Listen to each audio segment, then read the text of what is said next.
जेव्हा समिती फॉर्म झाली याच्यात आम्हाला असं कळालं की हे जे संचालक आहेत सर्व त्या संचालकांनी पाकिटं बनवली आणि ती पाकिटं ही फार मंत्रालयापर्यंत त्यांनी ती पाकिटं दिली म्हणून ह्याच्यात कुठेही काय होत नाही। एवढे पुरावे आम्ही जर दिले असतील, तिथे असणाऱ्या शेतकऱ्यांनी पुरावे दिले असतील, सामाजिक कार्यकर्त्यांनी पुरावे दिले असतील, मग त्याच्यावर जर कारवाई होत नसेल तर पाकिटाचं राजकारण झालं असं आमच्या सगळ्यांचं मत आहे।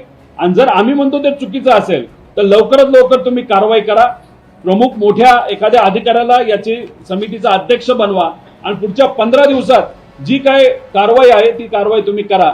पण हे जे सरकार आहे या अधिकाऱ्यांना कुठंच काही करायचं नाही, कारण याच्यातून करोडो रुपये हे काही लोकांपर्यंत पोहोचतात, एक तर सदस्य खात्यातच, त्याच्याच बरोबर काही अधिकाऱ्यांपर्यंत पाकिटं पोहोचतात आणि मंत्रालयापर्यंत पाकिटं पोहोचत असल्यामुळे याच्यावर कारवाई केली जात नाही असं आमच्या सगळ्यांचं मत आहे। त्यामुळे मंत्री महोदय आणि पालकमंत्री महोदय या दोघांना विनंती आहे की या बाबतीत तुम्ही लक्ष घालून लवकरात लवकर कारवाई ह्या झाल्या पाहिजे।